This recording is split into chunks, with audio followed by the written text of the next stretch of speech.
Ең алғашқы Нью-Мексикода жасалған атом бомбасының сынағының артынан жасалған Нагасаки және Хиросимаға түсірілген атом бомбалары қазіргі кезге дейінгі әлемдегі ең жойқын қару болып есептелінеді.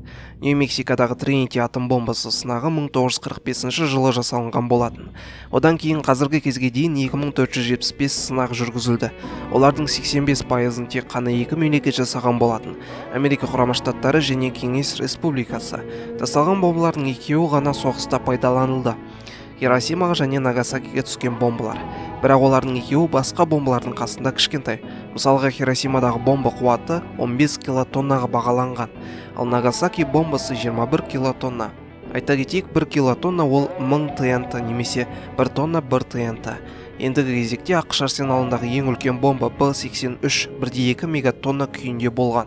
Ойлап қараңыз, 1.200.000 ТНТ жарылғанмен бірдей. Егер Хиросимадағы жарылыс 15 килотонна болған десек, Б-83 Хиросимадағыдан 80 есе күшті болған. Сонымен ендігі Касл Браво американдықтармен тестіленген ең үлкен бомба деп есептесек, оның қуаты 15 мегатонна болған. Бірақ 1961 жылы қазанда Кеңес одағы әлемдегі ең жойқын бомба цар бомбаны тестілеп көрген болатын. Бұл тарихтағы ең үлкен бомба болып қалады. Оны жаңа жер деп аталатын осы бір жерде сынақтан өткізді. Бомба цар бомба деп аталды және қуаты 50 мегатонна болды. Немесе Хиросимадағыдан 3333 есе мықты болды.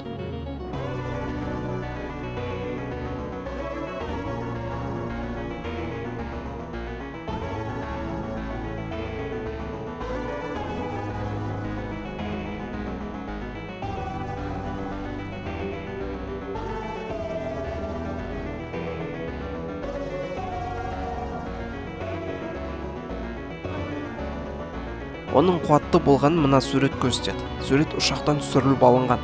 Ал анау саңырау құлақ ол цар бомба. Және сол ұшақ зақым алған болатын. Тіпті Норвегия мен Финляндиядағы кейбір үйлердің терезесі осы бомбадан кейін шытынаған. Бомбадан шыққан толқын планетаны 3 рет айналып шыққан. Бірақ бұл сынақ цар бомбаның оригиналы емес еді. Жай ғана бета версиясы сияқты болатын. Ал негізгі цар бомба 100 мегатонна болу керек болатын. Кеңес одағының күші шынымен де ондайға жететін. Ол деген сөз Хиросимадағы бомбадан 6666 есе қуатты дегенді білдіреді. Осылардың барлығын өзіміз бір симулятор арқылы сынап көрейікші. Эпицентрді Нью-Йорк қаласы деп алайық. Бұл мені ақшты жақтыртпайды деген мағына емес. Жай ғана Нью-Мап деген симуляторды алғашқы бетте осы қала тұрған соң ала салдық. Ал оның сілтемесі астында болады, сіздер де көре аласыздар. Қараңыз, мынау 2013 жылғы Солтүстік Кореяның атом бомбасы сынағы жарылысының алатын аумағы. Ал мынау Хиросима және Нагасаки. Ал Касл Бравоны алсақ, оның тіпті Нью-Йоркты жерден жойып жібере алатынын көріп тұрмыз. Ол бірақ цар бомбадан да кішкентай. Жарылыс өте алып аумақты алып жатыр және бұл тек қана жарылыстың алатын аумағы. Одан шығатын жел бар, толқын бар, мұхиттың жанында болғандықтан цунами де туындатады. Ендігі кезекте сіз білгіңіз келетін болар, әлемде қанша атом бомбасы бар осы? Әлемде 14185 атом бомбасы бар, және оның шамамен 80%-ы екі-ақ мемлекетке тиесілі: Ресей және ақш. Ресейде 7000 атом бомбасы бар, ал ақш арсеналында 6800 бомба бар. Одан кейін диаграмма бойынша Францияда 300, Қытайда 270, ағылшындықтарда 215, Пәкістанда 125, Үндістанда 115, Израильде 80 атом бомбасы бар екенін көре аласыздар. Әлемде тек осы мемлекеттерде ғана атом бомбасы бар, және айта кету керек, Солтүстік Кореяда да.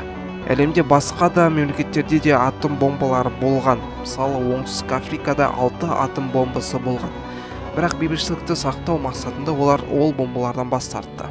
Дәл сол сияқты Украина, Беларусь, Қазақстанда да атом бомбалары болды.